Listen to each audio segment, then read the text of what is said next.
बाजार के रूप में जादू। जैनेंद्र विचार करते हैं कि बाजार के रूप में जादू है जो व्यक्ति को अपनी ओर आकर्षित करता है। यह जादू आंखों की राह हृदय में समा जाता है। इस जादू की अपनी एक मर्यादा है। जब जेब भरी हो और मन खाली हो तो ऐसे हालात में यह जादू खूब चलता है। यदि मन खाली है तो बाजार की वस्तुओं का नियंत्रण उस तक पहुंच जाएगा। मन सभी वस्तुओं को खरीदने का करता है। जादू उतरते ही लगने लगता है कि अधिक वस्तुएं आराम के स्थान पर उसमें विघ्न डालती हैं। बाजार के जादू से बचने का उपाय। इस जादू से बचने का उपाय है कि बाजार खाली मन से मत जाओ। बाजार तभी जाओ जब आपका मन कुछ खरीदने का पहले ही निर्णय ले चुका हो। जैनेंद्र जी दार्शनिक रूप से मैं यह स्पष्ट करते हैं कि मन को बलपूर्वक दबाना भी नहीं है। मनमानी करने की छूट मन को मत दो, किंतु मन की भी सुननी चाहिए। संतोषी पर बाजार का जादू अप्रभावी। संतोषी पर बाजार का जादू अप्रभावी।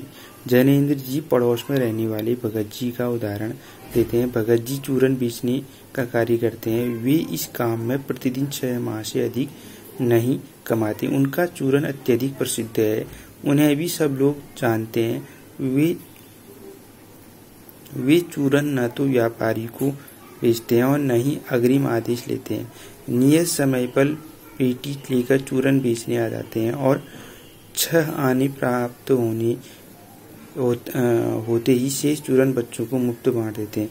इस चूरन वाले भगत जी का बाजार का जादू नहीं चलता है।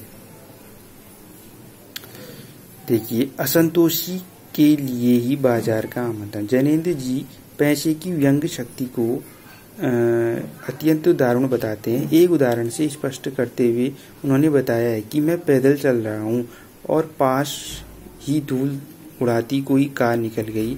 तब मेरे कलेजे पर व्यंग की लकीर खींच जाती है। सोचता हूँ उसका नाम है, उसके पास कार है और मैं उससे वंचित हूँ। तब अपने माता पिता की गरीबी पर रोना आता है, परंतु यह व्यंग शक्ति चूरन वाले भगत जी के सामने चूर चूर हो जाती है। वे चौक बाजार में जाते हैं और आंखें खुली रखते हैं। वे किसी फैंसी स्टोर पर नहीं रुकते, सीधी पंसारी की दुकान में पहुंचकर 2-4 काम की चीजें लेते हैं और लौट जाते हैं। उनके लिए चौक बाजार की सत्ता तभी तक है जब तक वहां काला नमक और जीरा मिलता है। शेष चांदनी चौक का आमंत्रण उनके लिए व्यर्थ जाता है। बाजार मानवता के लिए विडंबना। अंत में लेखक जैनेंद्र जी इस निष्कर्ष पर पहुंचते हैं कि बाजार की सार्थकता को वही जानता है जो पहचानता है कि वह क्या चाहता है। जो लोग अपनी क्रय शक्ति के गर्भ में रहते हैं वे व्यंग की शक्ति बाजार को प्रदान करते हैं। ऐसे लोग बाजार में कपड़ चढ़ाते हैं जिससे सद्भावना घटता है। ऐसा बाजार मानवता के लिए विडंबना है। वह अर्थशास्त्र सरासर औंधा है या छोटा है। वह मायावी शास्त्र है।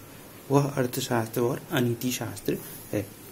मतलब बाजार मतलब जो चकाचौंध है, जो बाजार की जो चकाचौंध है उससे हमें बचना चाहिए कहने का मतलब।